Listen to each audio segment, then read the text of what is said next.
Happy Monday, listeners. Welcome to episode 12 of the Sneak Preview, our podcast where we follow the current release calendar. I'm Connor Eyzaguirre, and today we're discussing the much-anticipated director's cut of Justice League, released this past Thursday on HBO Max.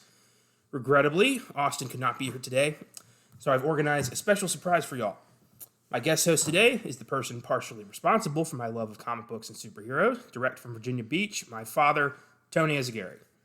Hey guys, I am visiting from out of town, and unfortunately, I am filling in.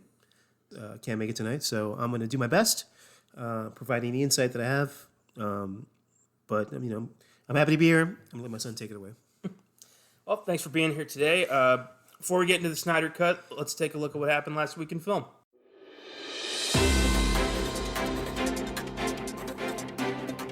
Last week in film.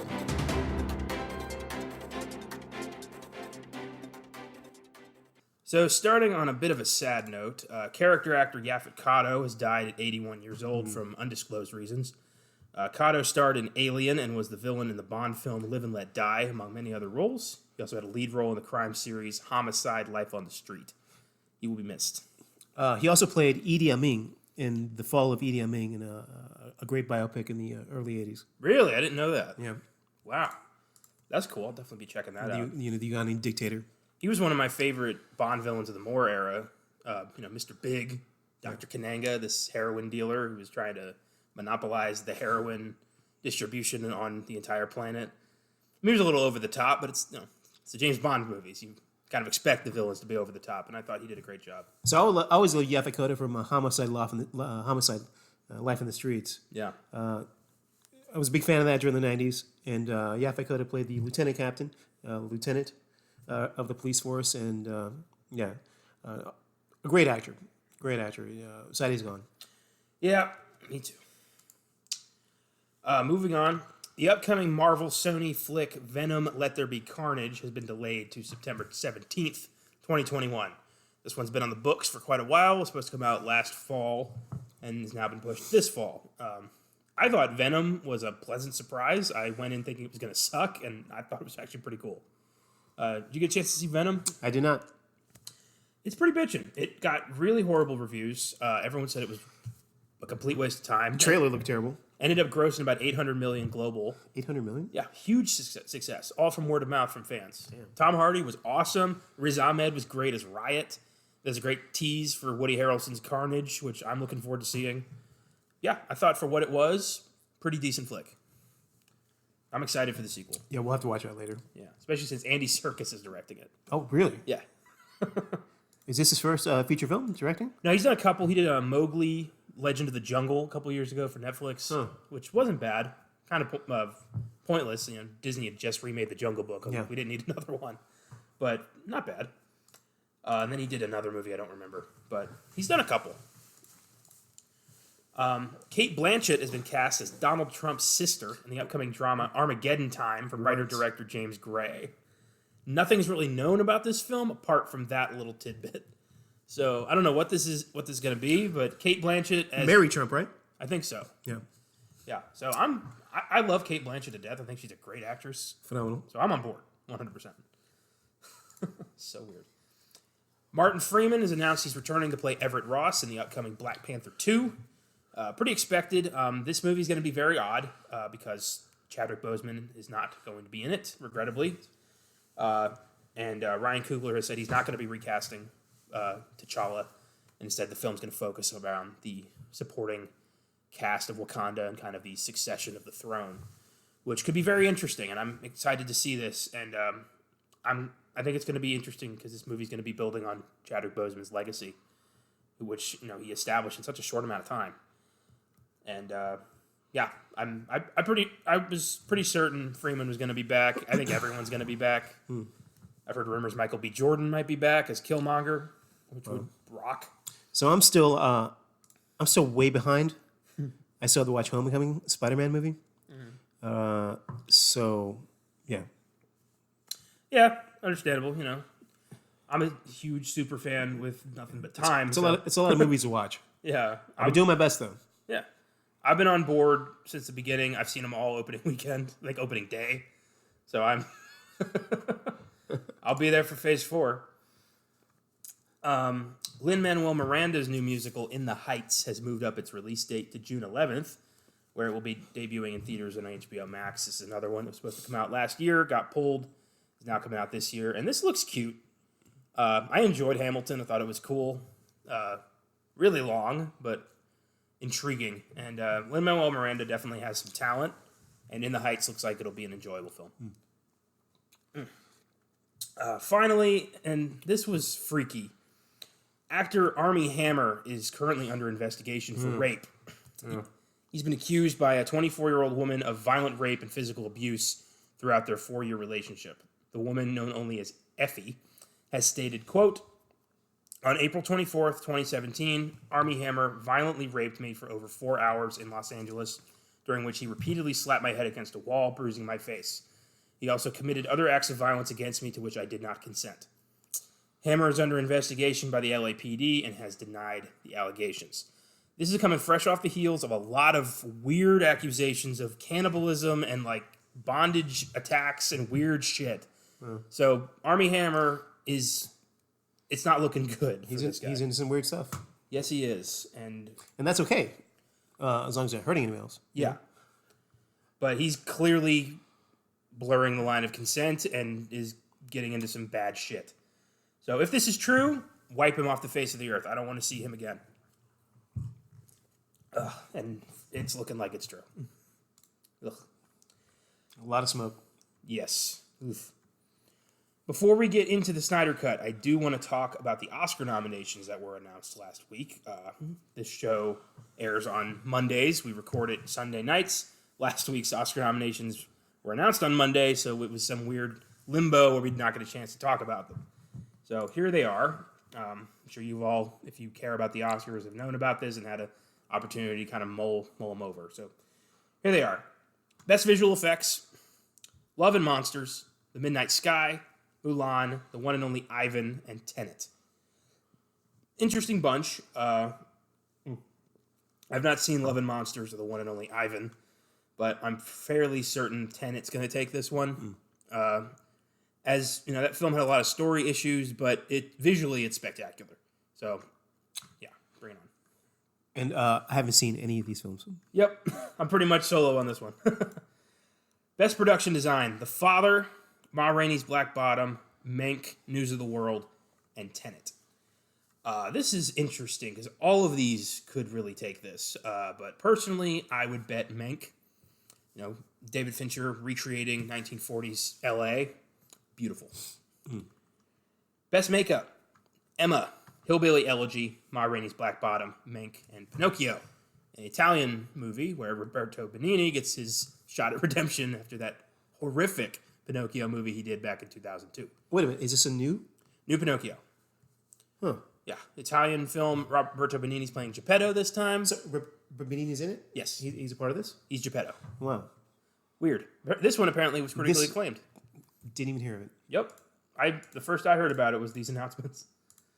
I've seen all but Pinocchio, and I would bet this is probably going to go to Emma, or they tend to make... Oh, wait, no, that's costume. No, this is makeup. Probably Hillbilly Elegy. I thought, you know, the way they made Glenn Close look, like, you know, Appalachian Grandma, very well done. A lot of people hated that movie. That movie got like 4 Razzie nominations, too. I don't get it. I thought it was great. Best International Feature Film: Another Round from Denmark. With Mads Mikkelsen. Yeah. Yeah. The Great Dorkin Adventure. Yeah. Better Days from Hong Kong. Collective from Romania. The Man Who Sold His Skin from Tunisia. And Quo Vadis Ada from Bosnia and Herzegovina. I can't say that word. Bosnia and Herzegovina. There we go. Thank you. Covidicina. So that's Latin. Okay. So I've heard so much about Another Round. Austin adored this movie, so I'm rooting for that one. I'm hoping to be able to see it. And even with Mads Mikkelsen. Oh, he's the best. He's awesome. And this is such an interesting story about a group of teachers who just decide to live their lives as drunks 24/7. Just keep that, keep the drunk going. That's just like me. Cheers. That's great. I'm looking forward to seeing that. By the way, I am drinking. Okay. Yeah, just so you know. Okay. Just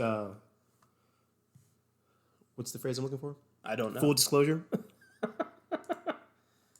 Fair enough. Best film editing: The Father, Nomadland, Promising Young Woman, Sound of Metal, The Trial of the Chicago 7. This is probably going to go to Sound of Metal. Music-oriented films tend to take this one if they're up, and that film very much hinges on editing with the drumming and the music cutting out and all that. Yeah, I would bet. Great movie. Documentary short: Colette, A Concerto is a Conversation, Do Not Split, Hunger Ward, and A Love Song for Latasha. I don't know where to find these, and I have nothing to say. The short films tend to just, it sucks. Best documentary: Collective, Crip Camp, The Mole Agent, My Octopus Teacher, and Time. Again, I have not seen any of these films. I did hear about My Octopus Teacher. Okay. Yeah. What is that about? Oh, I forgot. That's it. Oh, okay. Well, I don't know. I'm not really a documentary guy unless it's really about like film. But if I can find these, maybe I'll check them out. Best cinematography: Judas and the Black Messiah by Sean Bobbitt, Mank by Eric Messerschmidt, News of the World by Darius Wolski, Nomadland by Joshua James Richards, and The Trial of the Chicago 7 by Phaedon Papamichael. Trial of Chicago 7. For cinematography. Yeah. Hmm. That's a weird pick, I agree. I think maybe Promising Young Woman should have taken that spot. Trial of the Chicago 7 is a great movie, but just not a lot of movies that came out this year, so it's not very. That's not filmed in any stylistic way. Yeah. I don't think. Pretty standard. Pretty standard, yeah. That's why. Like I said, slim pickings this year. So, yeah. Sorkin wasn't up for director for the same reason. Cinematography. These 5 films were all great. I want it to go to Judas and the Black Messiah, but it'll probably go to Nomadland. That film was all cinematography. Best live action short film: Feeling Through, The Letter Room, The Present, Two Distant Strangers, and White Eye. Again, have not seen these or heard of these. Yeah, likewise. Best animated short film: Burrow, Genius Loci, If Anything Happens, I Love You, Opera, and Yes People. When it comes to animated short, always bet on Disney if they're there. They got a good track record. Yes, they do. Costume design: Emma, Mank, Ma Rainey's Black Bottom, Mulan, and Pinocchio.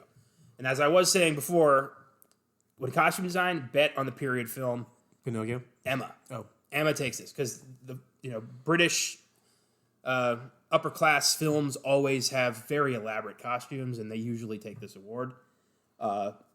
If not Emma, Ma Rainey's Black Bottom. Maybe Mulan. Honestly, there's a lot of stiff competition here. Best sound. Ugh, I hate. I mentioned this on Oscar Sunday yesterday.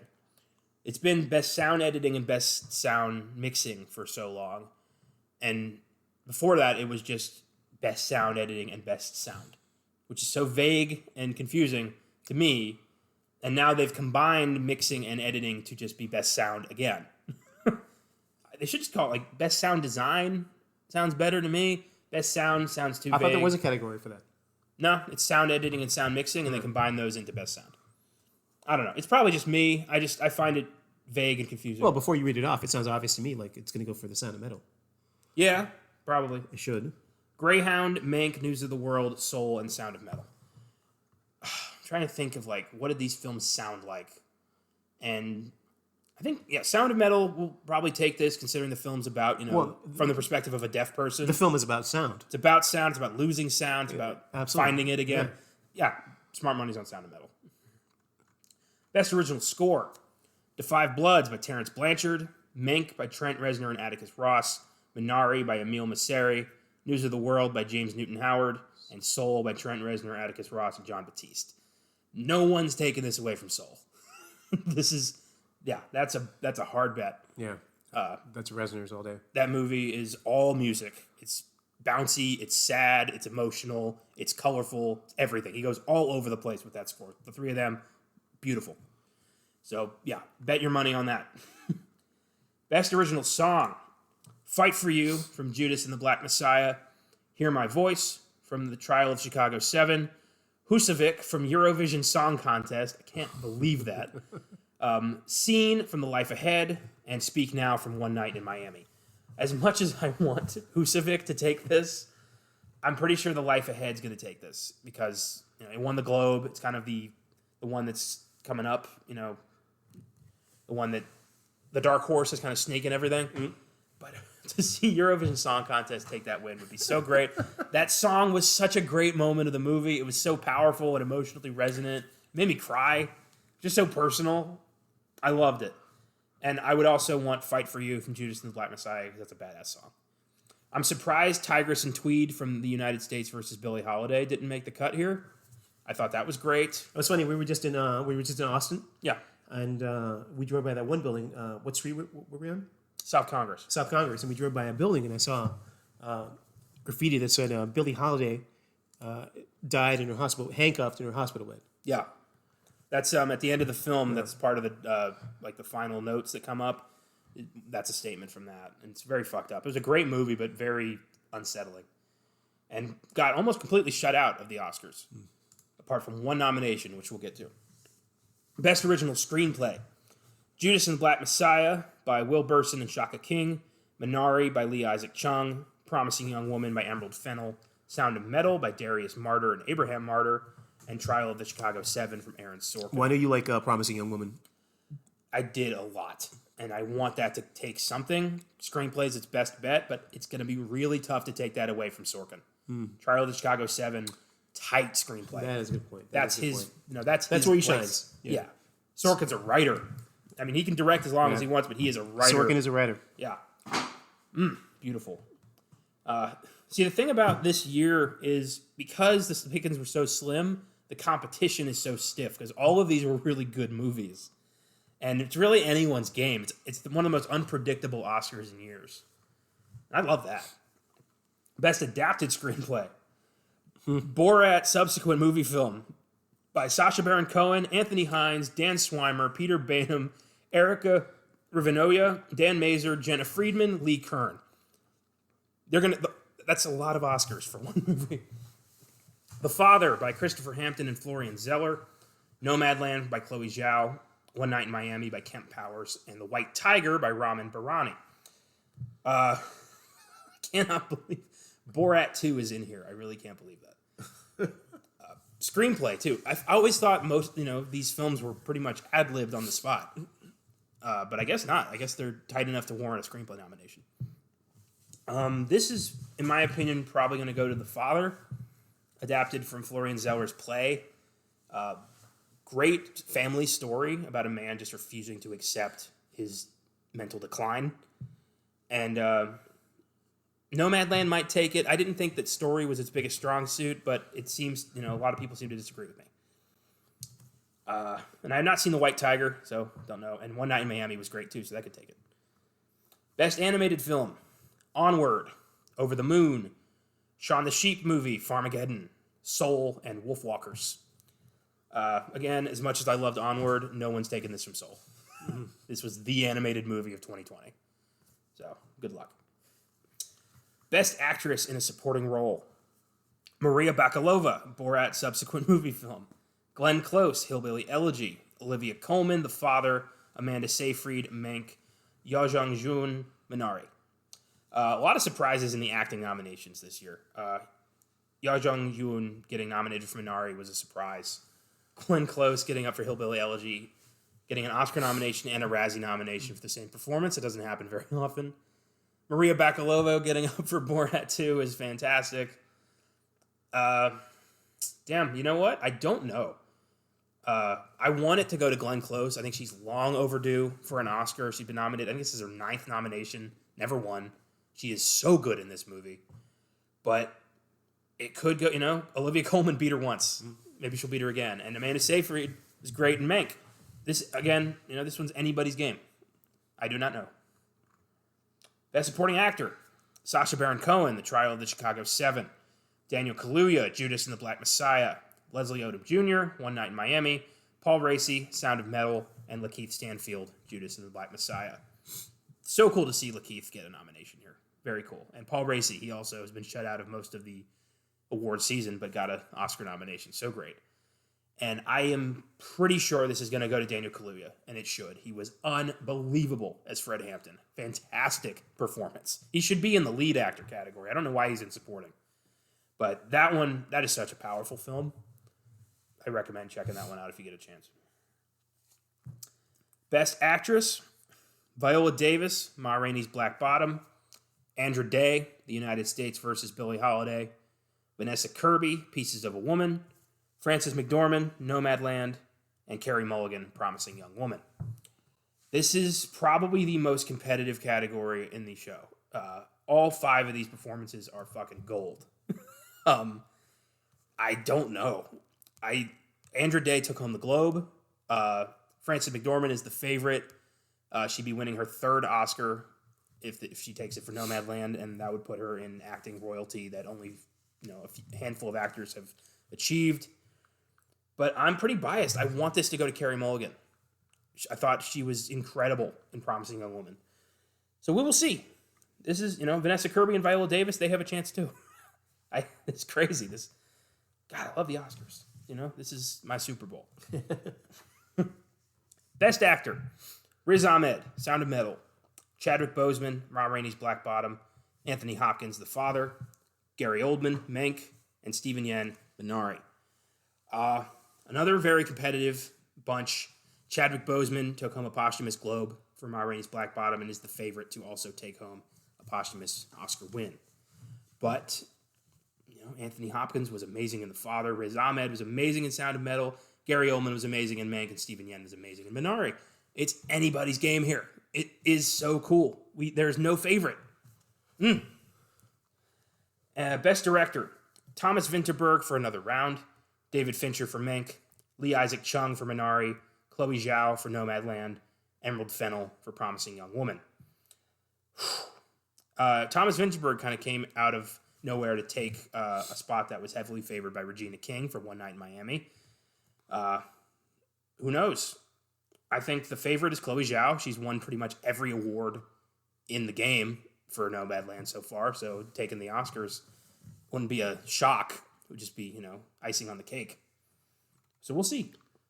And Best Picture, The Father, Judas and the Black Messiah, Mank, Minari, Nomadland, Promising Young Woman, Sound of Metal, and The Trial of the Chicago 7. All great films. And the favorite is Nomadland. Took home the Globe for Best Drama, has been dominating award season. But I think it is the weakest film here.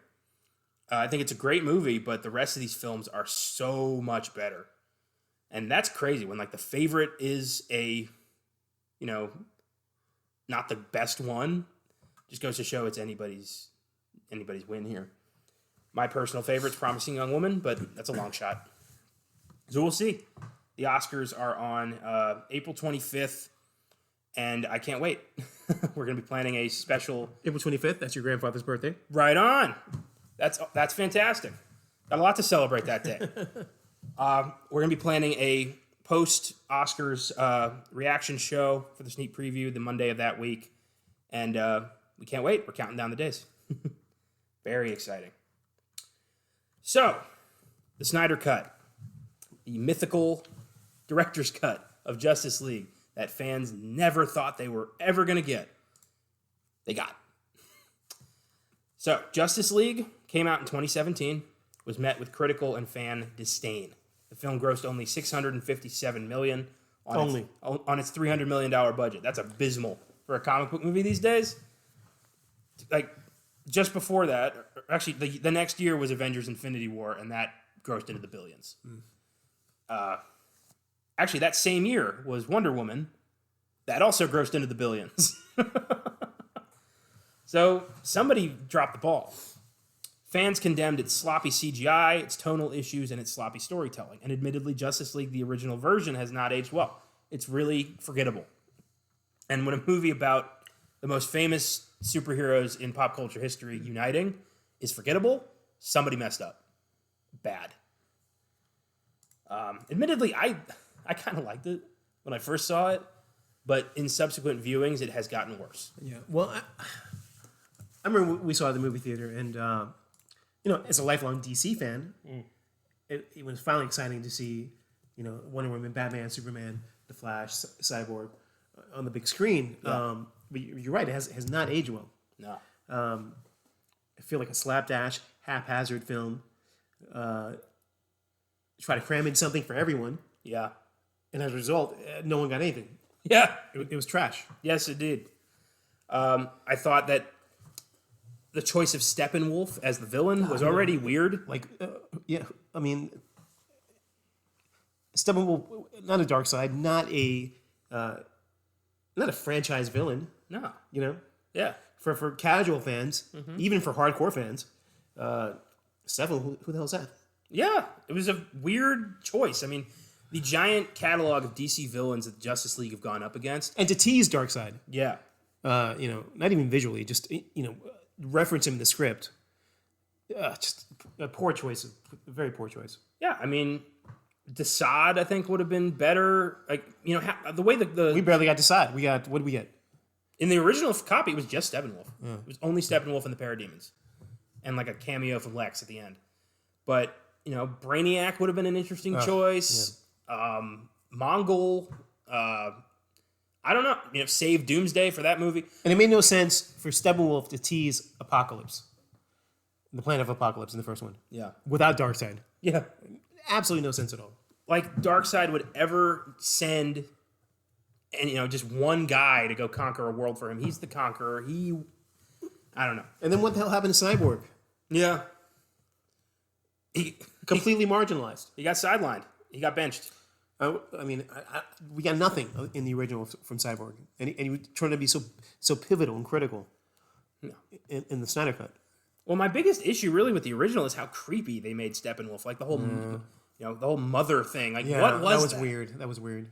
And they messed with Kieran Hines' voice work, so he sounded like less threatening. I don't know. Steppenwolf in the Snyder Cut is terrifying. Like his motivations make sense. He looks great. His motivation is clear. He's threatening. He kills a lot of people. Extremely threatening. And yeah, he is threatening. He's a plausible villain. Yeah. Plausible antagonist. Yeah. Like you feel like Stephen will fuck your world up Yeah. in this movie. He's a herald of Darkseid. Yeah. He's here to make ready Darkseid's arrival. Exactly. And you feel that. Yeah. He's been exiled from his homeland, and he's doing this. Well, He's collecting the mother boxes to go home. He's seeking redemption Yeah. Redemption for his past failures. The most dangerous conqueror in the galaxy. And they make that very clear. But you don't get that in the original cut at all. His motivation is completely unclear. You have no idea what he's fighting for except for his desire to conquer. Yeah. Which is generic motivation for every villain. Yeah. It's lame. It's poor storytelling. Yeah, it's shitty. Ugh. So the reason for Justice League ending up the way it did in 2017 was that Zack Snyder was forced to leave the production after his daughter Autumn committed suicide, which is horrible and tragic. Avengers director Joss Whedon was brought in to finish the production, and he reshot almost everything, added a lot of unnecessary humor, and released an unfinished mess. The CGI looks completely half-assed. You got that weird lip thing with Superman because Henry Cavill couldn't shave his... So I feel like Joss Whedon came in and tried to turn it into a Marvel film. Yes, very much so. That's what happened. With the levity, the jokes, the wisecracking. Yeah. That's what it felt like to me. It didn't land, though. It didn't. No, nothing landed. Yeah. Because the tone was so off. But I think part of that is Zack Snyder's fault for the way he established the tone with Man of Steel. Because Superman's not supposed to be Batman. He's not a brooding, sad sack. He's the optimist. He's a beacon of hope. Yeah. Of light. And I don't think he understood that. Because in Batman, Superman, and Man of Steel, Superman is, a dark, brooding, resentful character. It's really weird. He's got a lot of angst. Yeah. A lot of angst. And Superman is, a Kansas farm boy who wants to save people. That's the whole point of his character. Except he couldn't save his father. Yeah, but that never... Which is not part of the original canon. No, that came from the Christopher Reeve movie, but it made sense in Christopher Reeve's version. It was a heart attack. Right. He couldn't stop a heart attack, but he can save his dad from a tornado. He couldn't save his dad. His dad ran out under a bridge during a tornado. Yeah.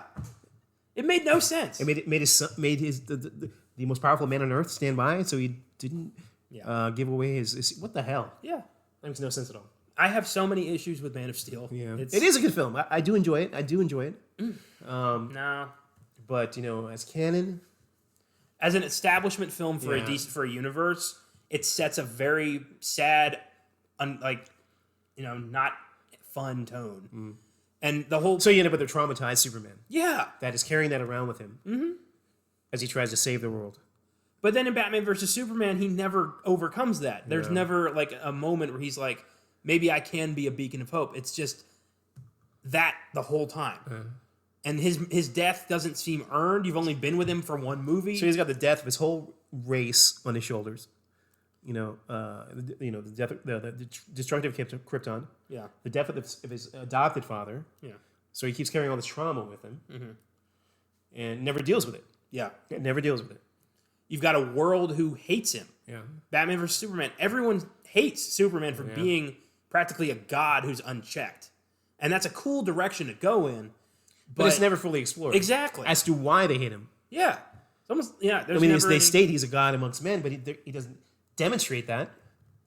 Everything he's done is he's being selfless. Everything he does is to save others. Yeah. And to be selfless. But then, all of a sudden, everyone hates Superman. Yeah. And then on top of that, we meet a Batman who's like 30 years into the business and is like already disillusioned. He's already lost Robin to the Joker. He's already like started killing people. There's no build up to this guy either. Yeah. Everyone's just there. There's no connection to anybody. The thing I hated the most was the Superman Lois Lane relationship. That was done so terribly. We never even really see Clark Kent in Man of Steel. He just shows up at the end with glasses on. Clark Kent doesn't seem like a real person in this universe. I was okay with that, though. Especially with the way the direction the DC Marvel comics took in the late 90s, where, Superman, introduced, showed everyone who he was. He gave up his identity to the rest of the world. And so from the 90s on, the Superman DC comics operated under the premise that everyone knew who he was anyways, which I was okay with because everyone knew who Clark Kent is. Do we need another Superman movie starting from the beginning, going through the whole origin story? No, we don't. We know we can pick up, and I think it's actually more intriguing in a world where everyone knows Clark Kent is Superman. Yeah, but the movie already gives us the origin story. We're already at the beginning of Superman. But not with Justice League, though. Not with Justice League. But backtracking, I don't know. I think the movie could have easily picked up, where it was just everyone already knows who he is. It could have, easily. Because, who doesn't know who Clark Kent is? Come on. Yeah. It's in the Man of Steel, we don't need any more origin stories like that. He's not even trying to hide it. At least when Christopher Reeve did it, it wasn't just glasses. Yeah. It was the hair. It was the hunch. Well, did you ever hear the theory that Superman has a way of inducing facial amnesia on people? Oh. So that's how they don't recognize him when he puts glasses on, even though he looks exactly the same. It's because he has a way to force some sort of a hypnosis facial amnesia on people. There's this moment in Superman 2 where Lois finally figures it out and tricks Clark into revealing who he is. When she jumps out through Niagara Falls.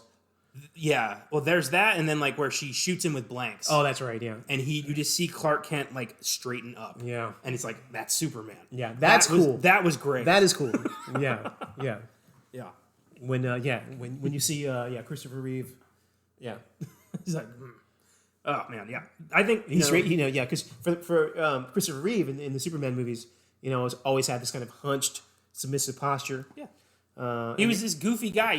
He could never do anything. But you're right. In Superman 2, when it's the full reveal, he stands up straight, and it's a testament to his acting. Yeah, exactly. Christopher Reeve just straightening his posture. Yeah. Changed who he was and made you believe, that what he was doing. Yeah, he's Superman now. Yeah, he's Superman. Damn it. That was great. I think Superman 2 is yet to be topped. I think it's the greatest Superman movie yet. And actually, that brings me back to Man of Steel. Michael Shannon as General Zod. Phenomenal. Feel he was great. I feel like he wasn't utilized enough. I don't think they should have killed him. I think maybe brought him back in some capacity. I don't know. I didn't like that they kind of morphed him into Doomsday. Yeah, I thought that was goofy. So I hear what you're saying. He kind of filled the generic role of the megalomaniacal antagonist. which in his own right had a lot to offer as a character. Yeah, I like his whole idea of, he just wants a home for his people. Especially Michael Shannon is the actor. Come on, Michael Shannon's the bomb. You have to explore that. Yeah, I love Michael Shannon. He didn't say Neil before Zod. No, he did not. I wanted that. I was waiting the whole movie for that, and he never said that. But he was phenomenal. Yeah. So one of my favorite scenes of any Superman movie is when Superman 2, when Zod and all of them come out of the Forbidden Zone and they're fighting in the Midwest town. Remember that? Yeah. Oh, that's great. On planet Houston. Yeah, planet Houston. Take me to your leader, Houston. Oh, one of my favorite moments is when Zod confronts the president, and the president kneels and he mutters under his breath, "Oh God," and Zod goes, "No, it's Zod." Yeah, no, it's corrects him. What was Terrence Stamp? Terrence Stamp was fucking awesome. Always awesome. He's awesome in everything he does. I love that guy. But yeah, I just think, the Man of Steel, that universe, like Man of Steel, Batman, Superman, Justice League is a trilogy that makes no sense. Yeah. Nothing feels earned. It's like they're coasting off of previous successes with the comics and other movies. They expect you to just know who these people are and accept the legacy without establishing one of their own. And I don't like that. Well, one thing that, obviously everyone knows Marvel did was, setting up these standalone films to introduce their characters. Yeah. Because Marvel didn't assume you knew who these guys were. Mm-hmm. Marvel didn't assume that you knew who these people were. Because most of us didn't. They were B-list characters. Right. Yeah. So DC assumed, they went in with the assumption that you're going to know who Aquaman is, what he does, what the Flash is, who he does, Cyborg, all that. Yeah. Instead of, their standalone movies, they didn't follow the same strategy. They didn't. So they assumed you had to go in knowing who these, and if you didn't know, you're lost. Yeah. Even as a casual comic fan. I agree. I'm a huge comic books fan. I'm a huge DC fan. Like what they did with Cyborg. Yeah, I didn't really know much about Cyborg. Feels criminal. So I grew up watching, reading Teen Titans. Yeah. One of my favorite comic books. So I knew what Cyborg was. I knew what he was capable of. Yeah. And then I go see this film in the original. And what do you get? 12 minutes of screen time? Yeah, pretty much. When he is integral to the plot, he is basically a techno god. Yeah.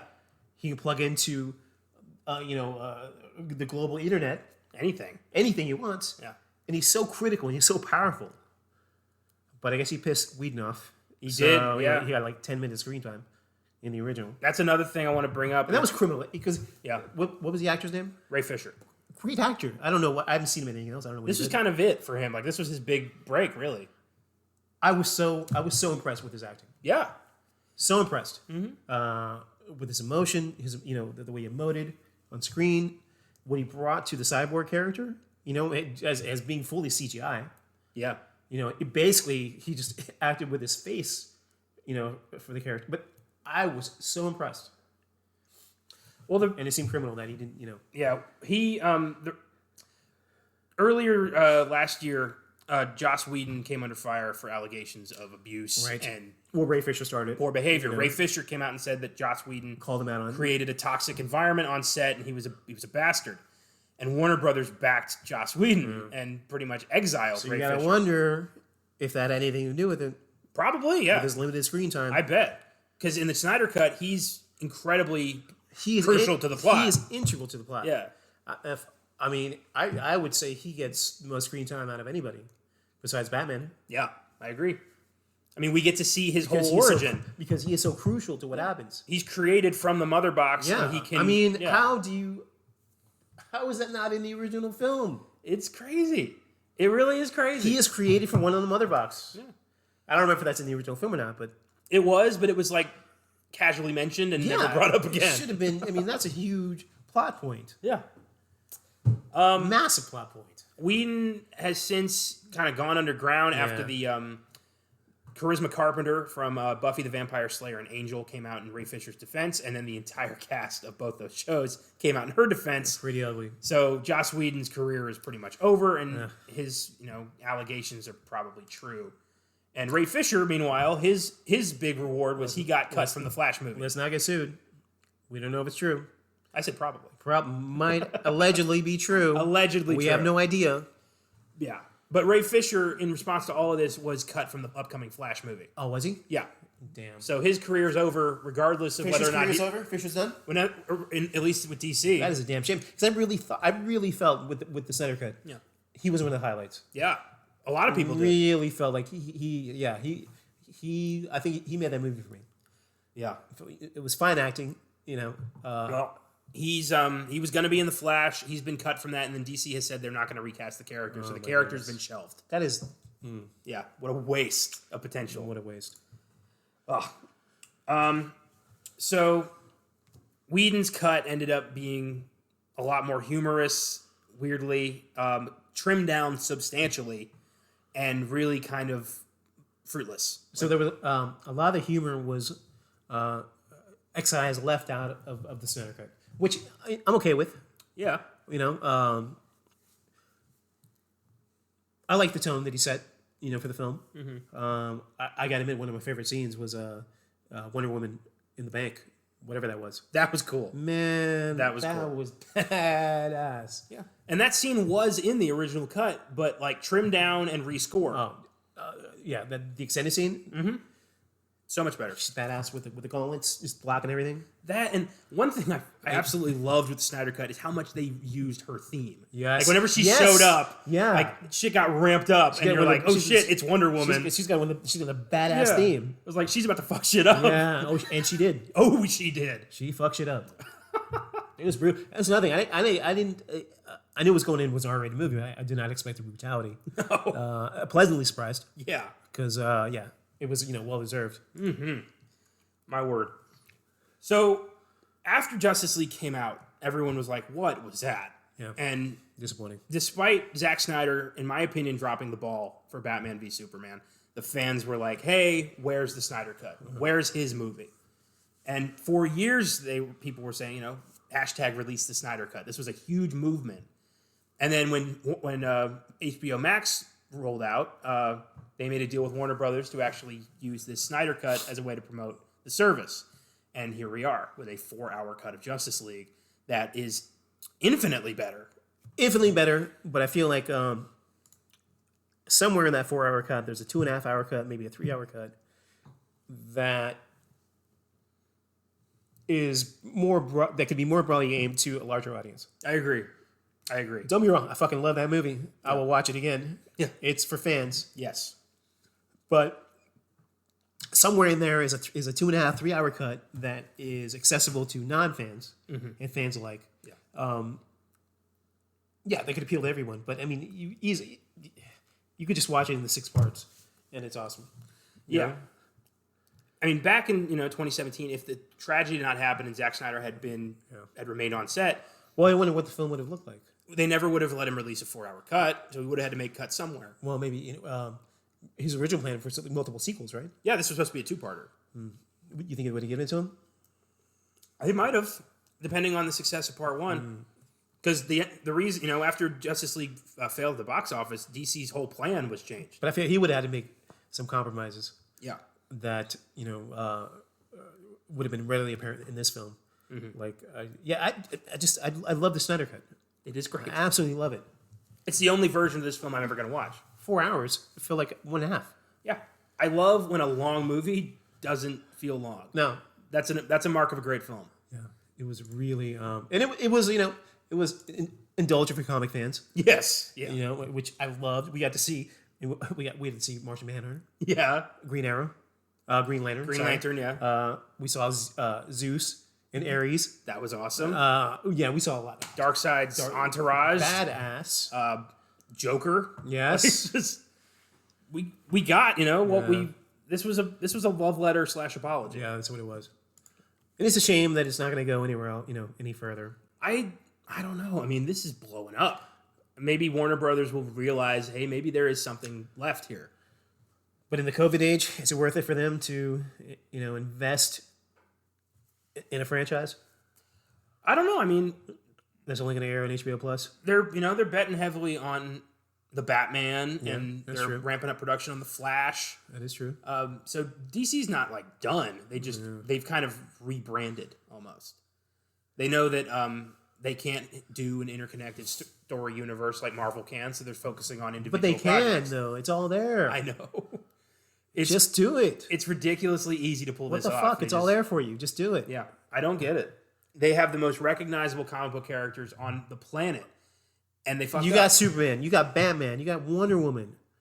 Martian Manhunter, which didn't get used. But, you got Cyborg. Yeah. Unbelievable. Just a waste. A waste. DC always does this. They do. They really do. They're like a circular firing squad. They just fucking shoot themselves in the nuts. Yeah. When they could be making money. They could, yeah. It's Perfect example, Swamp Thing. Yeah. So the Swamp Thing, which, incredible body horror, which is a great concept for a character. What they do? They filmed 13 episodes, didn't air them, and they canceled it. I mean, come on, man. Yeah. Total waste. Swamp Thing is a phenomenal character. He has the power of nature itself. And you're just going to film 13 episodes and cancel it without even airing it? I don't know. By all respects, by all accounts, the critically acclaimed, all the reviews of it were fantastic. I mean, I don't understand these guys. I don't know what they're doing. Movies and TV. The only place they know what they're doing is in their animated film. That's the only place. The team behind those blowing it out of the park, out of the water every time. Yeah. So Netflix has this. They have the Sandman series coming out. Yeah. Which is going to be helmed and written by Neil Gaiman from the beginning. Which one of my early young kid collecting comics. I was huge on the Vertigo line. Sandman, Hellblazer, all the Vertigo, Wasteland, that whole Vertigo line. I mean, and I'm surprised it took this long, to harness that, to tap those stories, because they're phenomenal, phenomenal. I'm sure they tried in 2005 with Constantine, the Keanu Reeves movie, but yeah, they fucked that up too. Didn't work out. Yeah. There's been so many. It was close. I mean, it wasn't it wasn't terrible. Mm-hmm. It's been kind of reclaimed by fans over the past few years. Keanu wants to do a sequel. Peter Stormare kind of teased that they are. Yeah. But there have been so many false starts Just with don't DC. understand what DC does. So many since the 80s, man. Like they've just been trying almost for so long. Just I don't know. You get the occasional success like the Nolan trilogy, but most of the time it's just these failures. Do they have a singular head of their a film production? No, the guy keeps changing. Like I think it's Jeff Johns now, and you'd think he'd be the guy to go. Jeff Johns, the comic writer. Yeah, you'd think he'd be the guy, but under him, I think Aquaman, Birds of Prey, Shazam, Which I loved. I love Birds of Prey. All three of those were good. I love those. Those were great. They were. They definitely captured the spirit of the characters. Yeah, for sure. As standalone movie. Fantastic. I loved it. I don't really get this DC they did it with Suicide Squad and with Birds of Prey. This want to make Harley Quinn a hero. I don't understand that. Yeah, she's crazy. She's marketable. That's true. That's true. She's marketable, sexy and marketable. Yeah. So I don't blame the executives for trying to build a franchise out of her, around her. But I would love to see the darker side of her psyche explored. Well, there's so few characters that people like. There are barely in these movies. They got to pick somebody. I mean, other than the big four, who do you have? Mm-hmm. I mean, if you want to look at failure to market, I mean, look at what happened with Jared Leto. I mean, Suicide Squad, pretty bad failure. I was not. I thought his take. This might be controversial. I thought his take on the Joker was kind of cool. If you go with the theory that it was Jason Todd. Yeah. Not Jason Todd. Yeah, Jason Todd. Well, Jason Todd? Yeah, that it was Jason Todd who became the Joker. I mean, that's a phenomenal line of... that's a great idea, but they definitely didn't do that. They didn't go with it. I don't... Why the... Well, Suicide Squad, I mean, already you cast an Oscar-winning actor like Jared Leto, who I've really come to respect as a performer in the past couple of years. I liked his Joker. I liked his take on it. But we don't get enough Joker to make an opinion. Yeah, we didn't get a whole lot. Our bad guy is the Enchantress and the weird creature she makes, and that was a fucking disaster. And there were a lot of really cool Justice League properties that came out in the 90s. Mm-hmm. So, you had Justice League, the Justice League. But then you had some side comics like Justice League Europe. Mm-hmm. Yeah. So you had, again, guys like Booster Gold, Guy Gardner, the Blue Beetle, and even I think Martian Manhunter was there, that were, part of this Justice League set in Europe. And then before that, there was just the West Coast Justice League. And then there was Justice League. I'm thinking of the West Coast Adventures.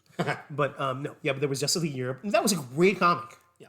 It was funny. It was lighthearted. And it gave a showcase to guys like the Blue Beetle, to Guy Gardner, Yeah. to Booster Gold, to the Huntress, to a bunch of other people that, See, that's why I adore Justice League Unlimited, the cartoon. Yeah. That was the greatest. Well, that was that was the genesis of that was Justice League Europe, and those early mid '90s, early '90s Justice League spinoffs that were happening. Yeah. They didn't take themselves very seriously, Yeah. but had great artists, great writing, but it didn't take itself very seriously. Well, that cartoon guy, it gave everyone a chance to shine. Yeah, it gave all these kind of B-list The Red characters. Tornado. Yeah. Like there's this one episode where General Wade Eiling takes this like super soldier serum and becomes like a Hulk like character because he's tired of losing to the Justice League.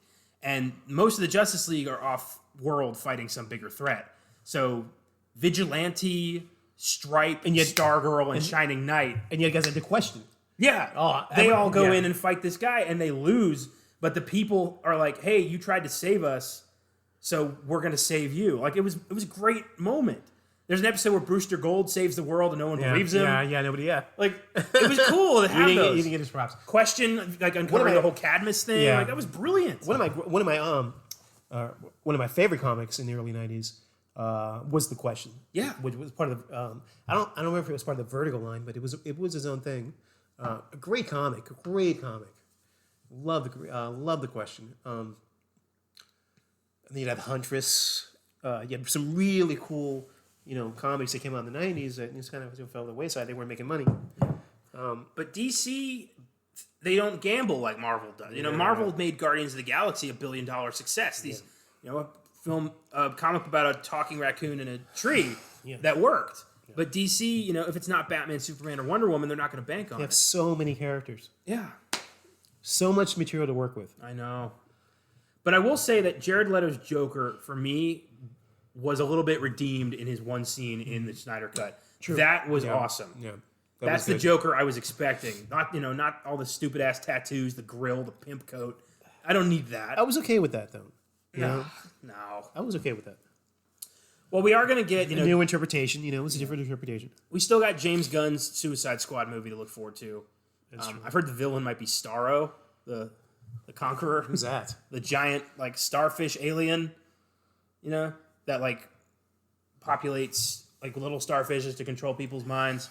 He's a weird villain, but James Gunn does great with weird. So I don't know. That's what I've heard. I don't know. There's nothing confirmed. Maxwell Lord, another great character. See, he was completely ruined in Wonder Woman 2. Oh, was he? He was the bad guy. I didn't see it, and it was terrible. Ugh. Great casting. Pedro Pascal, I love, but his Maxwell Lord was so cheesy, and kind of like his motivations didn't make any sense. What about the Huntress? I would love to see a Huntress movie. Oh, that'd be great. I mean, incredible. Just like for years, I would lobbying, just to myself. I didn't write anybody about a Moon Knight movie. And now it's happening. That's coming, yeah. Yeah. Mm-hmm. Another great character. Well, we got a little Huntress and Birds Batman of Prey. ripoff from Marvel, but hey. They rip each other off all the time. Exactly. Back and forth for years. Who was Thanos, but a Darkseid ripoff? Exactly. Who's Deathstroke, Deadshot, Dead, everything? Deadpool, yeah. Right? But, we got some Huntress and Birds of Prey. Mary Elizabeth Winstead. Yeah, we got a little bit. Okay job. I really like Birds of Prey. That was really cool. That was fun. That was a lot of fun. And I think the reason why is because DC kind of just, took their mitts off it and just let the director do what he wanted. Just do it, man. Yeah. I don't know. They do this every time. Yeah, they fuck it up. So let's go through the cast of the Snyder Cut and really kind of the DCEU as a whole. Well, let's do it. So we got Ben Affleck as Batman. So, hated it originally. Grew on me. Mm-hmm. When that news came out, I was pissed. I was like, really? Yeah. Of all the people, I think Josh Brolin was in the running. That would have been cool. I was like, that's cool. But then they went with Affleck. And okay. Ended up digging it. I like it. Yeah, I thought he was a great Batman, yeah. but got nothing to work with. He's got the guns. He looks the most like Bruce Wayne than any actor who's ever lived. I would agree. And he's got the. Oh, he got cut up for that. He's got the guns for it. Yeah, he had the body, the suit. Like I liked it. I would have loved to have We seen need his protein. That scene in the Batman Superman where he's like, lifting the tire, he's doing that Yeah, workout. that's cool shit. I believed he could. I don't know if beat Superman, but he could fight him. Yes, believable. Yeah. Because he's smarter than Superman. Because Superman's a big, stupid hunk. Yeah. But I think Affleck could have been great. He just got shit material to work with. Yeah. And he was gonna write and direct his own Batman movie. Yeah, what happened with it? He got tired of waiting and just got tired of having to keep up. He got tired of the fan hate and just didn't want to deal with that anymore. Playing Batman messed with him mentally. He had to go into rehab. He got. Well, that sounds like bullshit to me. You had to go to rehab for playing a famous Hollywood. Well, not so much playing Batman, but the fans kind of attacking. Oh, so he got butthurt by fucking fan mail. I don't know. I don't know this whole story. I just know that he played Batman. He became an alcoholic. He went to rehab. He found his way back. I think he was probably an alcoholic before he played Batman. Well, yeah, I think he relapsed, and then also he got divorced. Like a lot of bad shit happened all at once. You get out of here. I'm defending him. I like Ben Affleck. I like him too. I thought he was great, but come on, don't make me feel sorry for you. Because you got paid $80 million to play Batman, and got your heart broken. Damn. Okay. Let's not get sued again. Well, hey, I don't want to get busted for slander. just don't try to make me feel too bad for Ben Affleck. All right? I don't know. I have a soft spot for these guys. Come on. But he ended up backing out of the project, and Matt Reeves joined it and rebooted, and now we're getting the Pattinson movie, which looks great. It does. I'm excited for that. I'm definitely interested. I would love to see, hey, don't get me wrong. I'd love to see Ben Affleck reprise his role as Batman. He is going to. I would love to see another Batman movie with Affleck. I liked it. I liked it. Yeah, he's going to be appearing in the Flash movie alongside Michael Keaton's Batman. Oh, yes. And that's going to be insane. Right. I can't wait for that. But that'll be Affleck's last one. Well, yeah. Henry Cavill, Superman. Yeah, to me, he's Superman. He's good. Yeah. He looks the part. I believe it. I just think I'm all in. The way Superman is written in these films, I do not like. Yeah, one-dimensional as hell. Extremely one-dimensional. They completely cut out the optimistic part of his personality and made him like an alien. Yeah. And the thing is, he's... Well, I mean, I don't think that was... I think that was a pretty cool approach. And what grounded him was, Lois Lane. But that was never it. What grounded him was being raised by the Kents. That's true. He was a Kansas farm boy who happened to be an immortal god. Yeah, you're right. And that's what made Superman so believable and relatable. So you're right. You're absolutely right. So they made him feel an alien when Clark Kent always felt he was human. Clark Kent. Well, you know what I'm talking about. Full disclosure, I'm drinking. But you know what I'm saying. Yeah. Yeah. Clark Kent always felt he was human. Yeah. Portraying an alien in Superman. Well, I always thought, David Carradine said it best in Kill Bill, that for Superman, Clark Kent is the mask. Yeah. Superman is who he is. Is it though? Yeah, I think so. Clark Kent is kind of the way he is, portrays himself in humanity. It's the way he views humanity. You don't think he views himself as a Clark Kent? Not in this universe, no. Yeah, okay. But I feel in the comic book, and I feel in the Christopher Reeves movies, Clark Kent is who he is. That's his identity. And he begrudgingly becomes Superman. He begrudgingly becomes protector of the world. Yeah. Yeah. But Clark Kent is who he is. Yeah. Because that his Ma Kent, his Pa Kent, that's his parents. I agree. That's who he is. I just think in this new one, all that was kind of sidelined. Yeah. I mean, in Batman Superman, he's talking, everything just exploded at Congress, and he's like, what do I do now? He goes to talk to Mom, and Mom literally tells him, like, be their hero or don't. Yeah. You don't owe these people a damn thing. I don't remember anything about that. 4 years ago? 2016. That was 5 years ago. Yeah, I don't remember anything about that movie anymore. But that is not the kind of advice the Kents would ever give Superman. I mean, Jonathan tells, after Man of Steel, when Clark saves the kids on the bus, Jonathan's kind of scolding him for letting his powers out, and Clark says, like, should I have let them die? And he's like, maybe. That's stupid. Yeah. They raised him that's not what they would have said to him in the comic. They raised him to be a hero. They raised him to They raised him to be Clark Kent. Yeah. They raised him to be Clark. Who happens to have these powers of Superman. Yeah, exactly. That's what separates him from the rest of the Kryptonians. He doesn't consider himself a demigod. No. He's just Clark. Yeah. But in this movie, you're right. Yeah. Like in the Justice League cartoon, he goes back home for Christmas. Yeah. And he brings the Flash with him, and they're like having Christmas. I don't think He doesn't live in the Fortress of Solitude. No, he doesn't. He goes back home to the farm. Yeah. It just doesn't, it's not Superman. They tried to Batmanize Superman. Yeah. They think every superhero needs to be this brooding mess. Or needs to have that conflict. Yeah. We got to have, Batman's the dark one and Superman's the light one, and they balance it out. But Superman is not that conflicted. He's not. He knows who he is. Yeah. And he considers himself an Earthling. Yeah. He's Earth's protector. Exactly. Yeah. I didn't get that vibe. I'm still all in on Cavill. He did a great job for what he had. Still all in. Yeah, I like him a lot as an actor. I am, I'm heterosexual, but that dude's hot. That dude is cut. He is fit. That dude is a handsome man. Let's not get carried away. He is fit though. I think he'd be a great choice for James Bond when absolutely. When Craig is done. He's not in the running. He might be. I don't know. After Superman, he might not want to commit to a franchise again. You make a killer Bond. Yeah, I think he is out as Superman. Yeah. He said many times he's done. That's a shame. He's committed to that Witcher show on Netflix now. That is a good show. I love that show. Haven't checked it out yet. That is a damn shame though, because I'm definitely all in on Cavill as Superman. Yeah. Gal Gadot is Wonder Woman. Well, come on now. She's great. Yeah, I don't think we need to discuss this because she's it. She's the most successful thing to come out of this whole franchise. As sexy as what's her name? Linda Carter? Yes. Okay. Super sexy, both of them. Right on. And tough as nails. I buy it. Yeah, I definitely buy it. She'd beat my ass. She's awesome. I can't relay how cool the scene in the bank was. Yeah. Where she saved, and she shows she wants to save everyone. Yeah. Whether they're kids, whether it's the Atlanteans, whether it's the entire world. She wants to save everyone. Not just that, but after she saves them, there's that one little girl who's having trouble coping, and she goes there is like, hey, everything's fine. She wants everybody to be okay. Yeah, everyone, no matter who you are. Yeah, she's a hero, straight up. She wants to save, every 20th person in line to get shot by a terrorist or the entire world. Yeah. Super honorable.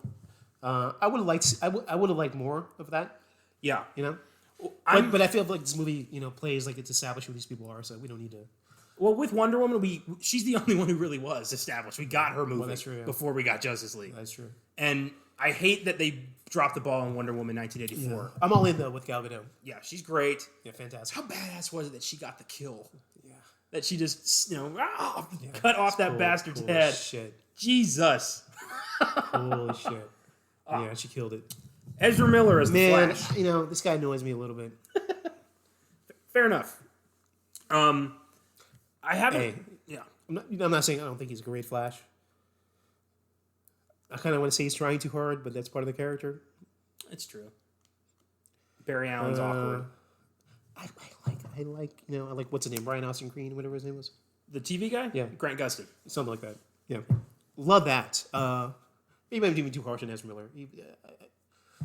I think we're being harsh enough. I think that he did provide some good levity. After seeing that video of him choking a fan out, that's fucked up. I think it's weird that he wasn't. There were no penalties for that. Yeah. I don't like him in the Fantastic Beasts movie. I think as the Flash, he is overcompensating for humor a little bit, and I think they could have gone. I think they could have done better. I don't know. I don't have. I go back and forth. Sometimes it's levity. Sometimes his presence is. I feel it's a little overbearing. I thought it was neat. He got to have a time travel moment, but then sometimes. His levity plays really well. Yeah. And you're right. He is the Flash of the time paradox. The Flash paradox. He's integral to the entire story. True. So I like seeing him older with a beard. Yeah. I don't know. Because he didn't say anything. Yeah. Well, he's still, set to head up the Flash movie. I don't know. I sometimes it's too much. Mm-hmm. Sometimes just enough. Maybe it's just the way I feel that particularly. I don't know. I agree. I don't know. The Flash is a character that's great in small doses. Yeah. I think on the show, I think they made him too much of a brooding sad sack, just like everybody else. He had a lot of shit go down then. Yeah, but the thing about these heroes is they don't, they mourn, but they don't let it fester. Because they have to be the bright spot. They should a little bit more. It makes them more fully developed characters. Yeah. Well, we'll see. Ray Fisher, Cyborg. Oh, phenomenal. To me, he's the bright fucking shining star of this whole thing. Yeah, he is. I was really impressed with his acting. his acting and his whole like the way they explained his powers made him Yeah. sound so interesting. He was omnipotent, Yeah, omniscient. He was a god in the cyber world. he's the god of technology. He is. And when the fucking Whedon cut, they did even barely scrape the surface of that. Yeah, When he is Crazy. integral to the entire plot of the Snyder Cut. yeah. I mean, half the movie's about his relationship with his father, Yeah. and Well, his powers. yeah, And I just felt, Ray Fisher was, he was a phenomenal actor. he was good. He was really good. Really good. Really emotive. I mean, he was, all he had to work with was his face because everything would have been green screen. Yeah, not even all of his face, half his Yeah, face. half his face. And so, his emotive, his range was just criminal that all that stuff was cut. Yeah, Because I really feel he was, a huge part of the Snyder Cut. well, his reaction to when his dad dies, Yeah. just his the way you can feel him kind of calming his rage and wanting to react, Yeah. but not. You believe it. Emotively, I mean, he was a phenomenal actor. Yeah. Well done. I would like to see him in other things. Yeah, me too. Unfortunately, because of the way this all happened, a lot of studios might be afraid to hire him now. because he fucking he'll call people out. Yeah. But But goddamn, that dude, phenomenal actor. Jason Momoa, Aquaman. Hey, he's good. I liked Aquaman, the 2018 movie. I thought it was cool. I loved Patrick Wilson as Ocean Master. I thought he was cool. Haven't seen it yet. It's not bad. I would go as far to say it's good. Okay. Black Manta was badass. Oh yeah, He was Black cool. Manta. I don't know his name, but he's the guy who's in the new Candyman. Oh. Yeah. Okay. He was in Trial of the Chicago 7. All right. He's big stuff right now. Yeah, it's on my list. It's getting there. But I thought this movie did a great job setting that movie up. We got none of that in the Whedon cut. We got a little bit with Mira. Nothing. No Defoe. How about was cut. Defoe? How are you going to? Okay, so Snyder Cut has Defoe. Yes. How are you going to cut an actor like Willem Dafoe out of your film? I don't, it's rude. What? You already paid him. What the fuck, Whedon? Yeah. Well, he's there to establish who Aquaman is at this time. He's Good God, man. the It's lost- Willem Dafoe. Yeah. Defoe is, Aquaman's mentor. Yeah. Tells him, you need to take your rightful place. Crucial to the plot. King Orm is going to ruin Atlantis. We need a Man, leader. I'm just offended that you're going to cut an actor like Willem Dafoe. Yeah. He's there. You already paid him. Defoe's the man. You already paid him. He's already been paid. He's already acted. You got the footage there. And you're not going to put it in your phone? I don't get it. Well, we've clearly learned that Unbelievable, man. Whedon isn't Unbelievable. an egotistical kind of dictator on his sets. Willem Dafoe. Well, we got full Defoe in Aquaman. Yeah. Why didn't see Aquaman? That's great. Full Defoe. Cool. You also got Dolph Lundgren as King Nereus. What? Get out of here. He's pretty bitchin'. Dolph Lundgren? Dolph Lundgren's the king of one of the regions of shit. Atlantis. I'm just hearing about this now. I love Dolph Lundgren. He's coming back for part 2. I love it in The Punisher. I know The Punisher, originally The Punisher film with Lou Gossett Jr. and gets a bad rap. It is a great film. All Haven't right? seen it. Okay, well, I got that on DVD. We'd have to watch it. Yeah. But hey, it's a great film. I know it gets a lot of shit. Yeah. 'Cause it's kind of weird. You got Willem Dafoe living in the sewer, and there's no. He doesn't have his. What's his guy? Micro? Yeah. It's kind of him, just psychopathic, living in the sewer, killing everybody. But damn it, it's a great film. Does he do the skull shirt? No, it doesn't. Yeah, I know. That's criminal. But it's still a good movie. It's like having a Batman movie with a bat suit. It gets a bad rap.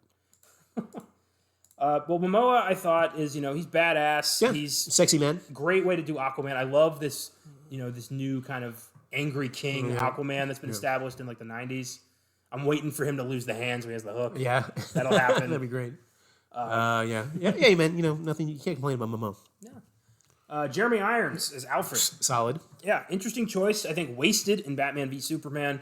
Gets some time to shine in this one, but never really feels like, Alfred the butler. More like Alfred. Alfred's like stepfather. Feels like Micro, really, more than anybody else. With a more emotional attachment. Yeah. Yeah, to an extent. He cares about Bruce. Yeah. Wayne. Don't get the vibe that Bruce cares about him very much. Oh, he does though. I know he does. I got it though. Affleck, I didn't get it. I got it. I saw that. I got that. Okay. I mean that scene where he goes, where he invites the entire team back to the cave. He's like, "This is who I work for." Oh yeah, I remember that. Yeah. This is who That I was a work for. hint of That was cute. That was cute. We needed an Affleck Batman movie. We needed an establishment movie for Batman. Yeah. God damn it. Yeah. Kieran Hines, Steppenwolf. Well, love. Definitely like Steppenwolf this much better this turn around. Definitely. He's creepy. His voice is much scarier. Kieran Hines is an actor who's been in so many stuff. He looks so much better. Yeah, he looks great. He looks... I don't know why the hell Whedon redesigned him to look like a half-rendered Thanos. I don't know why they did that. He was just shiny. Yeah, he was shiny. Just shiny all the time. But in this movie, he's vicious, he's dangerous. Yeah, well, you understand his motivation. Yeah. Like, he wants to go home. he's not just there to conquer because he gets fucking hard on for conquering planets. No. He's doing it because he's over there working for his boss. His boss is to redeem himself. His nephew, by the way. Because he fucked up. Darkseid's his nephew. Oh, is it? I didn't know I found that out, yeah. Oh, shit. Steppenwolf's his uncle, who he's enslaved. But we understand his motivation. Yeah. His motivation, his whole arc, is about redemption. Redemption for evil, which is cool. Right. Not just because he fucking, just like... He owes Darkseid 100,000 worlds for his transgressions. Right. That's awesome. So, definitely enjoyed Steppenwolf much more this time around. His conversations with Desaad seem crucial to understanding who he is. How do you cut that out? I don't... God damn it. What the fuck was he doing? I don't know. It's so easy to make this work. Did someone pay him to torpedo this movie? Maybe. Just an allegation. Not trying to get sued. Speculation is perfectly legal. First Amendment. Amy Adams, Lois Lane. She's cool. I love Amy Adams. She was, good acting. I love Amy Adams as an actress. I think she was miscast as Lois Lane. Yeah, I think so. Yeah. I just don't buy it. I feel like Lois Lane is more optimistic and more useful. She's Superman's partner. Yeah. And she's a brunette. I mean, if we're gonna get down to the nitty gritty, that too. But yeah, she was. I don't know. I don't have a lot to say about Amy Adams. Yeah. Okay. Competent. Yeah. Diane Lane, Martha Kent. Oh, perfectly fine. All in. Yeah. Diane Lane's great. Bought it. Mm-hmm. I thought Costner as Jonathan Kent was great casting. Yeah. They were great together. Who's stupid? Don't risk your life to save me, son. I'll go fucking save these people out of this hurricane, this tornado. No. You just stay over here and watch me die. Superman can go the speed of light. Nobody would have fucking seen it. Just stay here, son. God. Let me die. A heart attack makes sense because you can't save him. Yeah, of course. It's Superman being powerless to save someone he loves and realizing that he can't save everyone. The first Superman. Yeah. Reeve, yeah. That makes sense for the character. That's the comic book. Yes. Not I'm gonna just stay here son while I go fucking run into this bridge during a tornado and just watch. Damn it. J.K. Simmons, Commissioner Gordon. Yeah. I prefer Oldman? Yes. Yeah. J.K. Simmons for me is always fucking Whiplash? No, Spider-Man. Oh, Jameson? Yes. Well, we're getting more of him. Oh, cool. Yeah. For me, J.K. Simmons is fucking what's his name again? Jameson? Yes. Yeah, of course. J. Jonah Jameson. That was fantastic. Always. I think Gordon's an interesting choice for J.K. Simmons to take. I think he was kind of wasted. Yeah. Another Oscar-winning actor who's kind of sidelined. Didn't have much to do. But you have an Affleck-centric Batman movie, and you give Simmons something to work with. I really would love to see Oldman. It's not going to happen, but I'm always when it comes to Commissioner Gordon, I'm an old school Pat Hingle fan. Yeah. Okay. All right. I love the Burton film and the Schumacher films to an extent. Those are my Batman movies. I grew up with those. Yeah. I skipped school to watch the first Batman. Really? Well, we were we lived in Germany. Yeah. And we skipped school to go to a German movie theater in downtown Heidelberg. And it was playing in English because it was great. It was 89. I skipped school to see The Dark Knight Rises. Yeah. History repeats itself. It was so great. Joe Morton, Silas Stone. Love Joe Morton. Can you remind me again? Who's that? He's Cyborg's dad. Oh, okay, yes. Typecast. Yeah, typecast as scientist playing with forces beyond his control. Hey, Miles Dyson, T2. I'm cool with it. Yeah, perfect. Why not? He actually, his character makes sense in this one. He sacrifices himself to lead his... And I believed it. Yeah. I believed it. You felt, you felt, that he really did love his son and he wanted to sacrifice himself for his son. He gave everything Gave to his son. everything. I'm full in. Yeah, 100%. All in. Amber Heard is Mira. I hate this woman with a passion, so I'll leave out of this one. I'm not sure. She looks like every other white actress to me, so I'm not really sure who she is. She's the one who fucked up for Johnny Depp. I know that, but I don't know what she looks like. Yeah. I don't know why she's doing a fake British accent either. She was in this movie? Yeah, she's Mira. Aquaman's future girl. Oh, that's too bad. She's really cute. I think they can do better. I think there's a rumor she's been fired from Aquaman 2, but that's not really being confirmed by anybody. But it's not being denied either. No. So I hope she's gone. Yeah, she's all right. Defoe. Damn it! That's Volko. We went over this. Yeah, we've been through this. How are you not going to have? You have already paid for him. He's already said the words. You know, as much as I do love the finale of this film, I think it would have been really cool if the Amazons and the Atlanteans showed up out of nowhere and were like, we're going to back you up and stop this motherfucker. Yeah, that would have been badass. That would have been cool. Felt like we were going in that direction. Yeah, but, I did feel that way. yeah. Ray Porter as Darkseid. Darkseid was awesome. Yes. Don't know how much about Ray Porter it was because it was pretty CG. Yeah. You know, Well, he's the voice. yeah, it was still cool as shit though. Just to see Darkseid. Just to see Darkseid was awesome. Yeah, and yeah, he was badass. And he felt like you felt the weight of this Oh guy. yeah, Like, yeah, you felt like Darkseid was Yeah. going to come through there and take over the world. There's a moment where, at the end when Steppenwolf gets killed and Darkseid just crushes his head. Oh yeah, And he connects eyes with Superman. Yeah, And you that's got this badass. vibe of like, I'm coming for you. that was cool as and they're shit. both thinking it. And it's just like, oh my God. that was cool as shit. Oh, we're never going to get that movie. I just fucking Darkseid was great. Yeah. I thought Ray Porter, for being a relative unknown, decent voice work. Yeah, absolutely. Yeah, absolutely. I'd love to see him do Darkseid again in a fully, like It in a was full well movie. done. Who did the voice of Darkseid in the cartoons?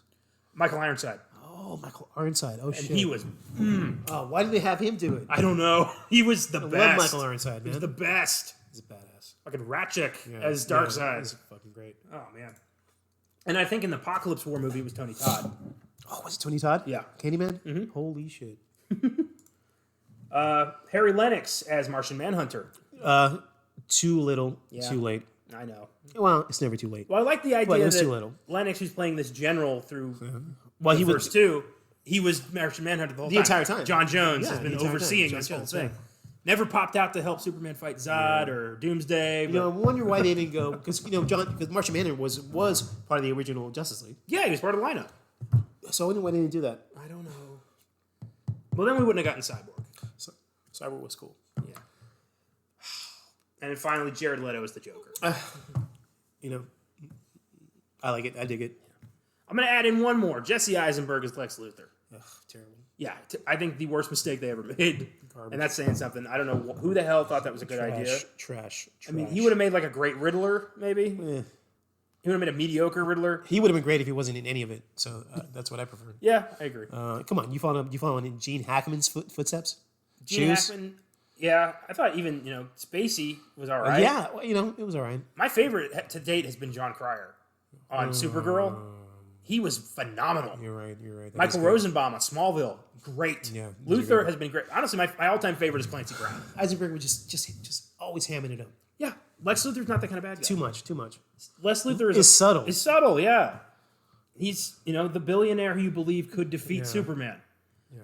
And I love their whole, he hates that, God has power and he doesn't. Yeah. The root of his pathology is jealousy. Yeah, straight up. The root of his evil is his inferiority complex He wants to be Superman. to Superman. It's perfect. That's not what we go with Eisenberg. No, I've heard, prior to the casting of Eisenberg, Bryan Cranston's name was tossed around. That Denzel would've been Washington's name was phenomenal. tossed around. Either one of those two. Yeah. You go with this guy? Yeah, Really? fucking this guy. Fuck. Then one more just for kicks. Joe Manganiello is Deathstroke. It's Yeah, brief, I like it. but I thought he would have been good. Yeah. So much potential lost. Wait, he wasn't in it? He was in the end, like where he goes to talk to Lex, and Lex is like, I thought "Hey." that was him. That was Joe Manganiello. Deathstroke's another guy who's yet to really get his due. I thought Manu Bennett was great on Arrow, but I want a big screen Deathstroke. So the Snyder Cut has an IMDb score of 8.4, Rotten Tomatoes score of 74%, way better than the original cut. I'll watch it again. Fans seem to adore it, and critics consider it to be a significant step up. I will watch all 4 hours again. I will too. It's a great movie. So here's some talking points. Let's talk about some scenes we just really liked for the movie. Okay. We get another beer. All right, cool. So I love the opening where Steppenwolf goes to Themyscira and takes on the Amazons. That was kind of lukewarm in the original. In this one, there's blood, there's violence, and you get it. They fight back, big time. Yeah. And you buy it. There's no, Steppenwolf's not creepy in like the way he's talking about Mother. He's just like, I'm here to take this shit. It's like dancing mother. What What did we just watch? I watched Honest Trailer compared him to Buster Bluth from Arrested Development. That's right. God. But these guys, that's a great way to establish Steppenwolf as a legit villain, a legit presence you should be afraid of. Yeah, he was threatening. He was threatening. It's very threatening. Yeah. I bought it. I did too. I bought it. The scene where Batman tries to recruit Aquaman, there's this weird like Icelandic singing that happens. I don't really know what that was all about. Yeah, that was weird. I just wanted to mention that. I mean, it kind of worked. Yeah. It was weird though. So what we never got? What? Was that scene with Batman fighting the parademons? We didn't. Yeah, the opening was completely different. Yeah, we never got that at all. Well, that was that, and also Danny Elfman scored the original cut, and he added the Batman theme from the '80s and That's the right. Superman theme from the '70s, and That's all right. that was gone. All that was gone. All that was gone. That was all Whedon. Which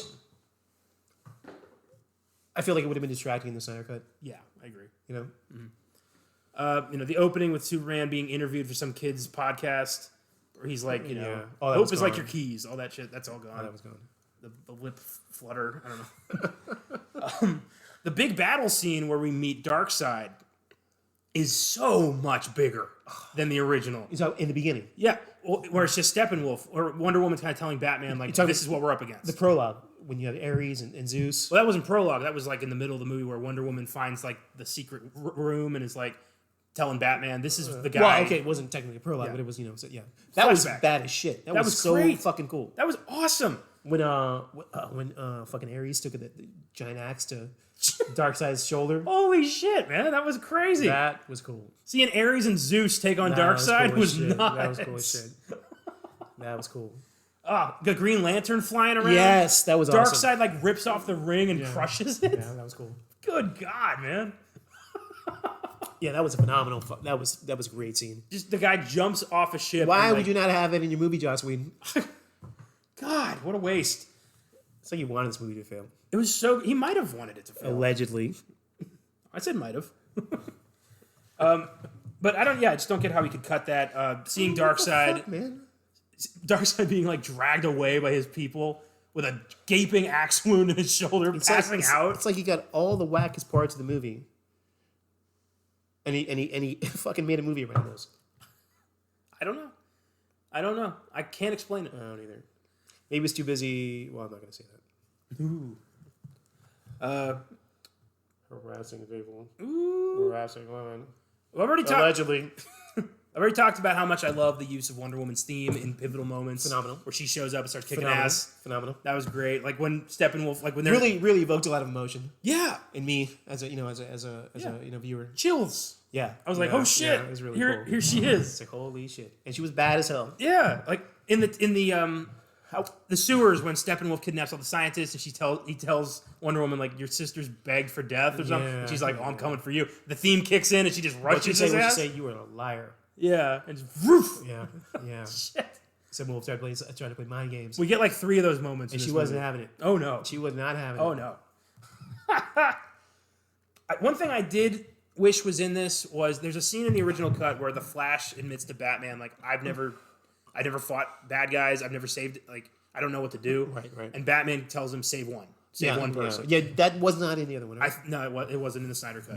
Which I think was important for Flash's development. Yeah, and he clearly views Batman as a mentor. Yes, and I would like a little bit more of that. me too. I would have liked that. I would have liked that scene included in the film because it definitely shows his growth. Yes, You know, Batman's mentorship. Mm-hmm. To save one life. Yeah, At a time. yeah, exactly. It's great advice for a novice superhero. Absolutely. So Wonder Woman versus Steppenwolf's a badass fight scene. I think we should have gotten at least 2 more Superman movies before we got Batman versus Superman. Oh, easily. We needed to get to know Superman before we care about his death. We got the one, and then he died. Yeah, exactly. And he died in a really stupid way. Fucking Doomsday. But Death by Doomsday should have been so much more epic. Yeah. I mean, that's Well, his big comic book death. It was already epic in the fucking cartoon, Yeah. in the fucking comic, and they didn't follow it. It's all there. Why do you have to deviate I don't know. from the history that is already there for you? It's a roadmap. Straight up, it's a roadmap. Yeah, they fucking do this every time. They do. And also, if we're following the comic book, Doomsday ain't dead. No, He's coming back immune to kryptonite. right. Stupid. Yeah, he's invincible. You can't just stab him and walk away. And Doomsday's way bigger threat than they established in the film. Yes, he is. But I do like, using the mother box to resurrect Superman. I thought was cooler in the Snyder cut. Made sense. His emergence and them kind of fighting him off. I love that they kept in that bit where the Flash is running. And that was great. Superman just looks at him like, oh my god. Superman side eyes him. That was nuts. Well, that gave me like little minor chills. That's one of the coolest moments of the movie. Cool as shit. I'm so glad they kept that. That was great. Yeah, that was great. Superman emerges, no shirt but pants. Right. And dress pants. I think it was buried in. Superman in dress pants and chest hair. It's weird. I didn't even see him wear a belt either. I keep the pants up. I don't know. He's just so buff. It would have been weird if Superman just dropped trow in the sky. His hip flexors are so buff. He just held the pants up through fighting and everything. It's truth, justice, and the American way. That's what holds up the pants. He's wearing, what's your pants called? Dunbars? Duluth. He's wearing Duluth. I kind of wish this was in the original cut. When Superman sees Batman, he rushes him, grabs him by the head, and says, "I remember you," and asks him the question Batman asked him, "Do you believe?" That was in the original cut. Yeah, that wasn't in the Snyder. I don't remember that. I thought that was cool. Where he's like, "I'm gonna mess you up." Superman crushing Batman's head and being like, "I am going to kill you." Oh yeah, why wasn't that in the Snyder cut? I don't know. We get a bit of that where he just laser beams Batman. I would like to see more of that cognitive, developing awareness. Yeah. As his memory comes back. Instead, he just kind of disappears for a while. Yeah, goes to the farm. Yeah, and then, we don't see him for a while, and then there's, everybody's fighting, and he comes back. So, in Batman v Superman, Batman spends that entire movie determined to kill Superman. Right. Just because he might one day turn against humanity. But they have their moms have the same name. Suddenly Batman's like, "You are clearly a hero, and I will die for you." It is immediately... Well, we gotta... Oh, come on. They don't know each other. They don't. And then they meet each other, and then they're best friends. In Snyder Cut, in Justice League, Batman's treating him like he's been fighting with him for years. Yeah, but they don't even know each other. They've known each other fucking a week. They've talked maybe twice. Right. And then they're best friends. It doesn't work. You save the world. Yeah. I love you, Superman. God. Stupid. Whatever. Yeah. I don't... Overlook it. It's, I love seeing the black suit. I thought that was really cool. Was cool as shit. Him going back to the ship and hearing both his father's voices kind of telling him what he should do. Yeah. Jor-El and Jonathan, that was great. I could use more of that. I could use more of Superman's motivation instead of just coming back from the dead. Yeah. Mm-hmm. But, it's okay. There's a lot going on. Well, just, a god wandering around with amnesia is an interesting concept. All of a sudden, just, you said yes. He just remembers, I don't remember the superhero who stabbed me, but I remember the woman I kind of loved. And they were cool. He's gonna, he just stabbed me in the chest. I'm gonna show up and had a secret lair. It'd be cool. Yeah. Superman's just like, what do we got? Yeah, exactly. He said you'd show up. Although it is badass to see Superman show up and take Steppenwolf's axe to the chest and be like, not impressed. That is cool. And then just blast the axe. He does come off like a... So there is, there is a whole Jesus resurrection metaphor. Mm-hmm. That happens. Yeah. When he's in the atmosphere. Yeah. Which was cool from a comic point of view. But he does come back super omnipotent and all-powerful. And it's like, there isn't really... do we need the rest of the Justice League? Yeah, exactly. Yeah. Exactly. When Superman shows up, oh, it's over. It's cool now. It is that vibe. They more powerful than when he died. Yeah. He comes somehow... It feels like he comes back more powerful than when he fucking... was killed. He's like a Saiyan. Yeah. Which, hey. Well, the thing is, that comes back to my fundamental problem with Superman in these movies, is he's too powerful. He's too much of a god. We talked about this the other day. Yeah. So in the 90s, so Jim Shooter, the name escapes me. Anyways, in the 90s, there was a point where Superman was moving planets. Mm-hmm. He'd literally fly and move a planet out of its orbit. Yeah. He became so goddamn powerful that they had to kill him off. And that's where the whole Death of Superman, storyline comes in, because he was so powerful. He was moving planets. Yeah. Traveling back in time, by flying at the speed of light against the rotation of the Earth. Blah blah blah blah. He's going back in time. So I feel like we got some of that. He shows up. There's no threat anymore. Yeah. Superman's here. Like, I feel like he could just, snap Darkseid's neck and it's over. Yeah. I mean, why did he do that? he bitch slapped Steppenwolf so hard. Yeah. There's no fight. There's no, and it was kind of the way I feel like the stakes get lower when he shows up. They do. But it's okay because that's what we wanted. He's a Deus Ex Machina. Yeah. Exactly. Deus Ex Machina. Yeah. But it's okay because that's what I wanted. That's not what I wanted. Well, I want a flawed Superman. Well, I want to hear, I thought the Superman in the Justice League cartoon was perfect. He was super strong, but he held himself back. He was still vulnerable. He didn't want to hurt. He knew. Well, the Superman in the Justice League cartoon, he had to wear a mask going into outer space. Yeah. Like he had to breathe air, oxygen. He was a team leader, but he needed a team. Yeah, but he also was not invulnerable. When he went into outer space, he had to wear an oxygen mask. He got, pretty, Joker bitch slapped him a couple times. Right. It got weird.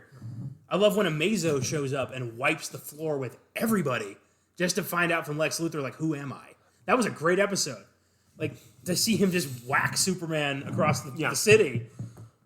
And I don't know. There's Superman's such an interesting character to adapt because you have to find this middle ground of he's the most powerful being on Earth, but he's also. But he can't always be the most powerful being on Earth because then you have a boring fucking comic book. Exactly. Yeah. And he is a leader. He's a leader. So I like the Justice League, cartoons approach. Like I said, he had to wear an oxygen mask, so he's still vulnerable. He still had to breathe oxygen and nitrogen. Yeah. So he still had that vulnerability about him. Mm-hmm. Yeah, for sure. Yeah. Martian Manhunter. Love it. Really cool to see him. Was not expecting that. I wanted more. That was cool. I loved Harry Lennox. Got to do that. Definitely teasing him for the potential sequel that we won't get. But I love. He's my favorite part of the. I always love Martian Manhunter, man. Yeah, he's my favorite part of the Supergirl show. David Harwood plays him so well. Well, growing up reading the Justice League comic books, Martian Manhunter was always one of my favorite characters. Oh, he's the man. Just as powerful as Superman, but more vulnerable because of where he came from. Mars. Mars and his dead planet, and all these people dying. So he always had this air of vulnerability about him, emotional vulnerability, and I thought he was just a great character. He's a great character. It's no secret that he's based on the character of Robert Heinlein's book, Stranger in a Strange World. The sci-fi book, The Last Martian. Yeah. So I always loved that character, the Last Martian, the last of his people. Yeah. And he's here on Earth, and he has this vulnerability about him that Superman, the last son of Krypton, doesn't. Yeah. It's like John Jones, Martian Manhunter, always walking around damaged because he lost his family, he lost his children, he lost everything. Yeah. Actually, if you think about it, all the Justice League members are exactly that story. I mean, Aquaman was left on his, abandoned by his mother. The Flash, his father went to prison for killing his mother. Mm-hmm. Wonder Woman was exiled from her homeland. Yeah. Batman's parents are dead. True. Superman's planet was destroyed. Yeah. I mean, Cyborg's mother was killed in a car accident. And shit, you put it that way. Fuck, man. They all have abandonment issues. Yeah, they're a fucking mess. Crazy. And finally, I want to talk about the Nightmare sequence. Yes. Which was a great little tag on. Batman kind of leading a small band of rebels comprised of Mira, the Flash, Joker, and Cyborg. Yeah. You don't really know what's going on. Yeah. You get bits and pieces of the puzzle. You got to put it together in your head as to what's going on. Darkseid conquered. Lois Lane was killed. Yeah. Superman lost his mind. She's a key. Took over the world and is now killing everything he can get his hands on, which seems excessive for Superman. Clearly not the most, altogether upstairs if he's immediately turns into a tyrant. Yeah. I love, they just have Joker around. I don't know why. I love Batman's don't make no mistake, I will fucking kill you. That was so cool to hear Batman say that. That is the only interaction Ben Affleck's Batman and Jared Leto's Joker ever had. It was good. Yeah. I really liked it. Really enjoyed it. Yeah. Definitely fandom. Oh, yeah. Definitely for the fans. I was like, oh, shit. Yeah. I was actually waiting for that the entire movie. Me too. When is this shit going to happen? Snyder's sequel was going to be the Apocalypse War. I was like, when is this shit going to happen with fucking Jared Leto? And it happened at the very end of the film. Yeah. It was really good. I really enjoyed it. It was cool. I want more. I want that movie. I definitely wanted more. Wanted more of that. Yeah. I could have watched a 6-hour cut. Oh, yeah. Easy. Bonkers crazy. I enjoyed this a lot. Yeah, that was really cool.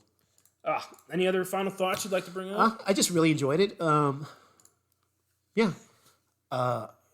It was a lot of fun. It was. It was 4 hours, but it felt like 1.5. Yeah. Even with taking a break to go eat some barbecue. It felt good to see these characters well-rounded as a team doing something. And I got to say, my favorite part of the Snyder Cut was Cyborg. Yeah, straight up. Absolutely my favorite part. I would have loved to see a little more Wonder Woman. I'm okay with fucking Aquaman. I would like to see more Wonder Woman. She's sexy. But it was a lot of fun. I really enjoyed it. I will watch it again. As will I. Yeah, I hope they release it on DVD. I hope something comes of this. Yeah, me too. Because I believe Zack Snyder set a path forward for a lot of cool things. Yeah, And I badmouthed him a lot on this podcast. You did. You talked a lot of shit about Zack Snyder. I have not enjoyed most of his films. Yeah, you but talked a lot of shit. He did not drop the ball with this movie. I thought, I liked you this a lot. You talked a lot of smack. I stand by what I said about Batman, Superman, and Sucker Punch. Those were shit films. Okay. But this was good, and if he keeps going in this direction, I'm sure I'll enjoy Army of the Dead and whatever he's got coming. It was a lot of fun. And I think the most interesting thing about the Snyder Cut is it's going to set a very interesting precedent for films going forward. It is. Where fans can have make a difference and release bigger, better versions of the films they didn't like. So, we're going to get to a point possibly where fans dictate the direction of franchises, which is I don't know about that. Is it a blessing or a curse? Exactly. Right? I don't know. Because Marvel is doing just fine with their own plan. Yes. But DC is clearly not. Well, this set a complete, like you said, set a completely different precedent. Yeah. Oh, boy. I give the Snyder Cut a 9. It's the Justice League we should have gotten, and it's the ultimate fan film apology. Yeah, I'm okay with that. I'm okay with a 9. Yeah. It's phenomenal. I will be back. I'll definitely watch it again. Mm-hmm. Well, thanks for listening. We hope you had a good time. Hey, thanks for having me, guys. It's been a pleasure here hanging out with you guys. Glad you all got to meet my dad. Yeah, well. Next week, our subject is the Bob Odenkirk action comedy Nobody, which is getting a theater-exclusive release. So odds are I'll be the only one seeing that one. So we may be doing a countdown or a draft or something neat as the meat of our episode. I would like to come back for Dune, if that ever happens. Oh, hell yeah. October, Dune. Tune in next week to find out what we end up doing. Be sure to check out Jurassic Park on Wednesday's Filmgasm, the 1933 comedy She Done Him Wrong on Oscar Sunday, and whatever the Giggle guys are cooking up for Friday. Have a great week and keep watching movies.